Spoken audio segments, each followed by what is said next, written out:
Hey guys, Rick here from Learn Fountain, and today I'm going to go over sourcing strategies that you need to know so that you can do well on Amazon. Now, there's a couple strategies here. There's 5 to be exact, and some are short term, some are middle term, some are long term. And I'm going to go over what that means here in a second. But the 5 different strategies of sourcing are as follows. 1, wholesaling, buying in bulk, okay? Retail arbitrage, buying from one place, selling it on Amazon.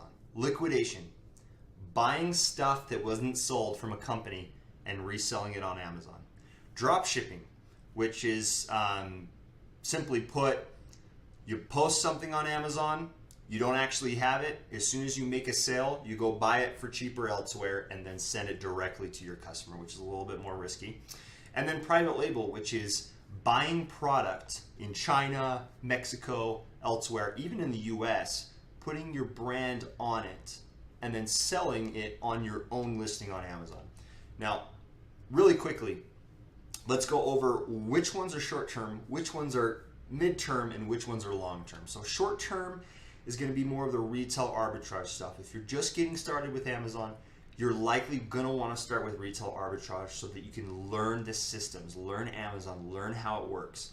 Now, retail arbitrage is more of a short-term thing because, number one, you have to put a lot of work into it to make a decent amount of money, and you have to put work into it every day in order to do that. Now, I know some people that are making a ton of money doing retail arbitrage, and maybe retail arbitrage is your thing.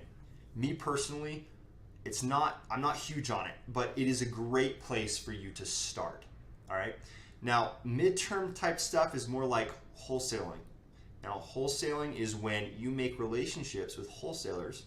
You purchase bulk quantities, so you have minimum order quantities or MOQs, and then you sell those products on Amazon. When you run out, you buy more from the wholesaler. You sell on Amazon, you buy more, you sell more. Okay. Now, those are more of a midterm thing. Generally, you'll get a lot out of those relationships with those wholesalers, and it's really important to do that. Now, long term, you've got private label. So if you're looking for a long-term strategy or making money for a long time, you honestly need to have your own brand. You need to create your own brand, find product from a manufacturer, put your brand on the product, and then run with it. Now, why is it more long-term? Well, with private label, you don't see a lot of return up front, and you do have to dump a little bit more money into it in order for it to work. Now, that can take a long time. It's a lot riskier, but it pays off the best.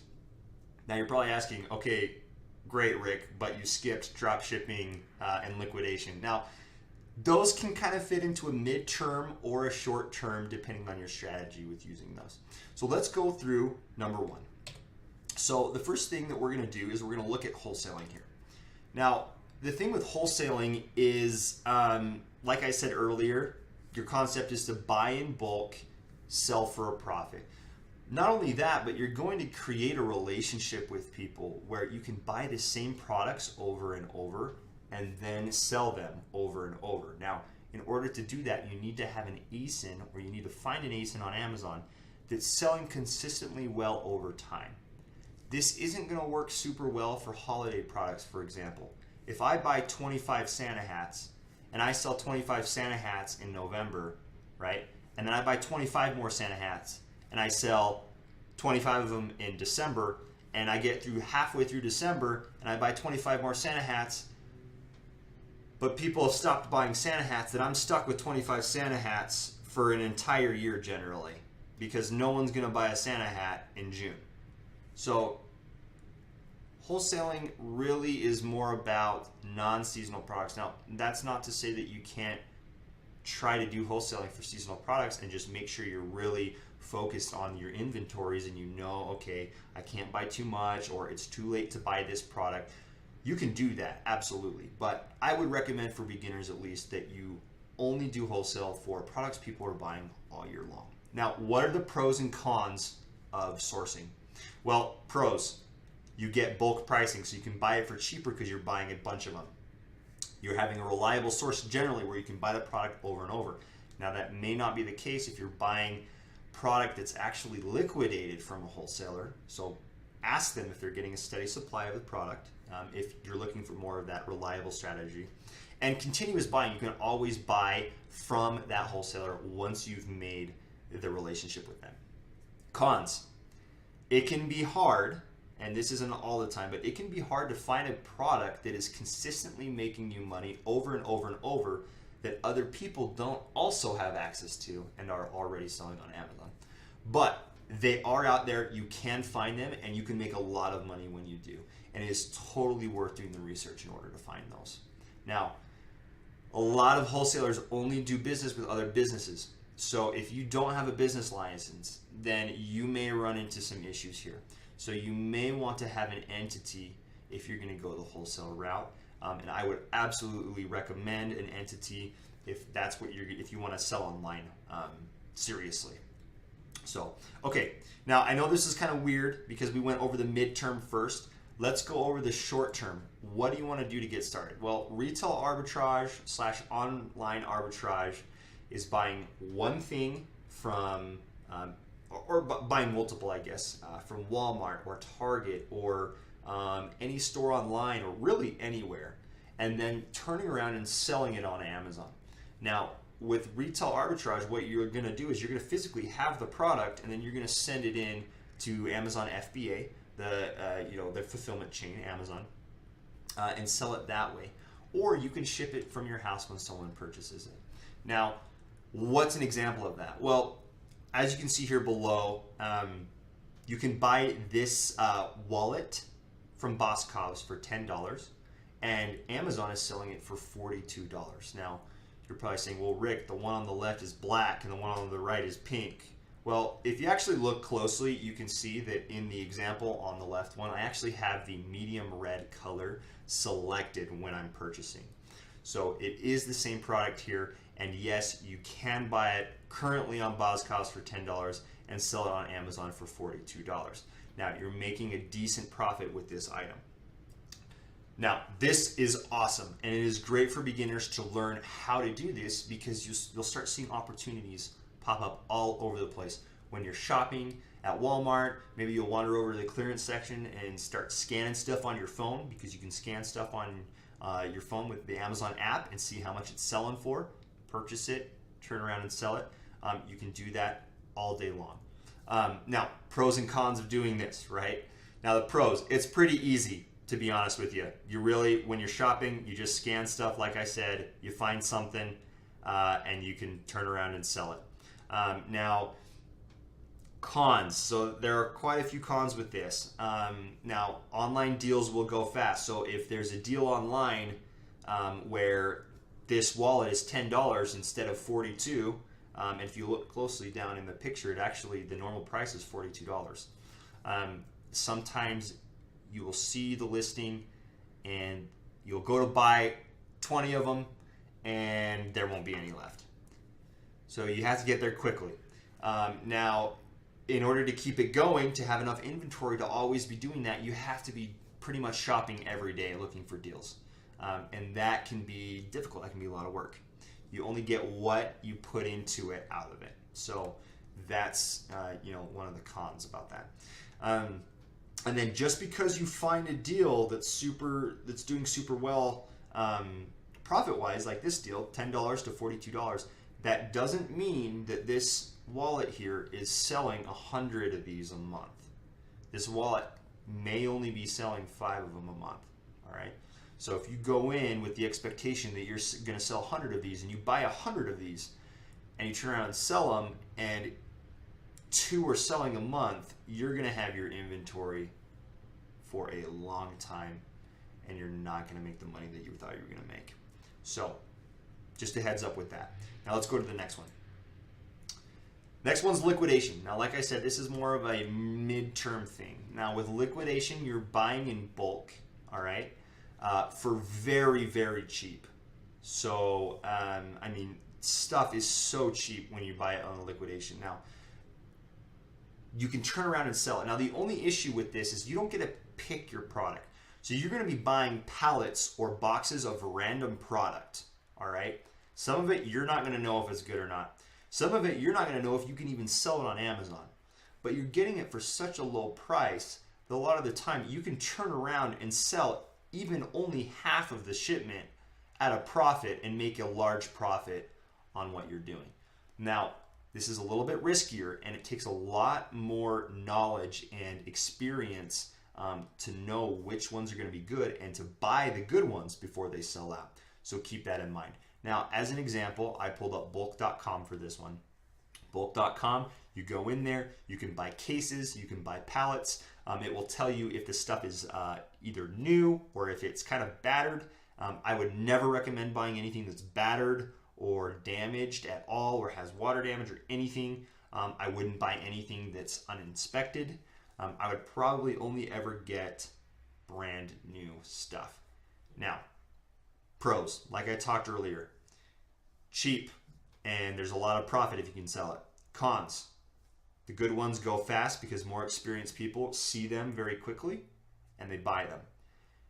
Now, once you've bought one of these, you're never going to be able to buy the same shipment again because it's liquidation. So there's no continuous buying like there is with the wholesale model. So you have to just constantly be working. Now, once again, like I said earlier, you may get stuck with product you have to sell on other platforms. Maybe you're gated. Maybe, so you're gated on Amazon, so you can't sell it on Amazon. Maybe the product that you have doesn't have a listing on Amazon and it's too much work to create a listing for two of one item or something like that will never be seen by anyone because it's a new listing. So you'll have to find other ways to get rid of your product, either for the cost that you bought it for or at a slight loss in order to recoup the overall cost of the shipment that you bought. So if you look over here to the right, here I have an example of bulk.com. Over here, you'll see that this particular one has a retail price of $4,052. You can buy that for $1,161 plus $200 shipping. Now, does it actually have that retail value? Sometimes these guys over here give it like retail value, like way higher than it would even be in its own store, right? Because every store adds like 20% off to their retail value. So you do need to inspect this. Now, what I like about bulk.com is it allows you to go in and it allows you to see what's in the shipment, and sometimes it even has ASIN numbers in there. A lot of the time it'll only have UPCs, but you can search those UPCs on Amazon. Now, if you find one that you think can do really well, buy it, send it all into Amazon, or what you can at least, and try liquidation out. I highly recommend that you try liquidation out. Some people go this route and they make a lot of money doing it. All right, the next one, drop shipping. Now, drop shipping is risky. It's a lot like retail arbitrage in that you're buying somewhere and you're selling somewhere else. Now, with drop shipping though, what you do is you go and you list that you have something on Amazon. All right, so I go on Amazon and say, hey, I have this BB-8 toy, right? And this example I have is actually using eBay because you'll see a lot of drop shipping on eBay. You can do this with Amazon as well. But I'll list, hey, I have this BB-8 toy and I'm selling it for $231.95. And you'll notice, maybe I'll go in there and I'll sponsor the post. I'll say it's brand new. I will put a picture of I'll put a retail picture of the product instead of a picture I took, right? And then someone will come in here and they'll be like, oh, all right, well, my kid asked for this for Christmas. I'm just going to buy it for $231. They buy it, and then I immediately go to Walmart, who has this same toy, by the way, for $114. And I buy it from Walmart, and I go into Walmart.com, and I buy BB-8, and I select gift, and then I put in the person's address who bought it from me on eBay, and Walmart sends that product to the person that bought it from me on eBay. Now, as you can see, this is kind of a little bit more sketchy, but a lot of people do this. They sell stuff before they even have the product. Now, what are the pros of this? You never have to hold any inventory, all right? And you're spending money if you're making money. So, I mean, those are great pros. Now, there's a lot of cons here, though. It's extremely risky to do that. What if you sell something and then all of a sudden you can't go and buy it for what you thought you could buy it? They're out or the price has changed. You're screwed if that happens. Another thing, what if they want to return the product? Well, are they going to return it to Walmart? As a gift? So if it was a gift, are they going to get their money back or am I going to get my money back? You can see how this stuff starts to get a little bit complicated. And then finally, the box with the BB-8 in it is showing up with Walmart.com on it to my eBay customer. They're going to be confused. Hey, I didn't buy this from Walmart. Hey, what are you trying to pull here? Maybe, they'll see immediately, wait a second, this guy finagled me, he sold it to me for $100 more, right? And then just bought it from Walmart. Like, what is this? So you have to be very careful. Now, with drop shipping, it's any two platforms with drop shipping. So I can list something on eBay, buy it from Walmart and send it like I did in this example. Or it could be Amazon. I could list something on Amazon that I have on Amazon, and then as soon as it's sold, I buy it from Walmart and do that. Now, I don't think Amazon is going to be happy at all if a customer of theirs gets a product in a Walmart box. So that's probably not a smart thing to do on Amazon. But you will see a lot of this happen on eBay, and that's what drop shipping is, okay? Now, drop shipping is good at the very, very beginning if you want to get into that, if you understand the risks, and if you're willing to take those. I personally wouldn't recommend it. I'm more of a retail arbitrage type of guy for the beginning, where you actually physically have the product. But that's up to you. That decision is up to you. Now, the last one is private label. I talked about this earlier, but private label is the long term. So you're going to spend a lot of money up front, and you're going to risk a lot up front. But in the long term, if it pays out, if you do everything you're supposed to do and it pays out, it's going to pay out really, really well, and it's going to pay out for a long time. You'll see a lot of products on Amazon, private label, of these random brands that people have come up with. And I have an example here. So over on the right. Now this product in the bottom right of the screen, this InnoGear, this is an aromatherapy diffuser. And this product is selling a ridiculous amount on Amazon. I'm telling you, like, this product is selling like 9,000 units a month. It's doing like $100,000 to $200,000 in revenue every single month, and it's been doing that for like the last 2.5 years. I've checked it like every month, and it's always doing super well.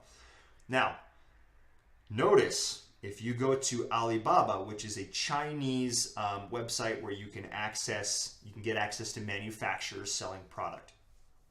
You'll notice that this product, now the picture looks a little bit different, but this is the exact same product as this one below.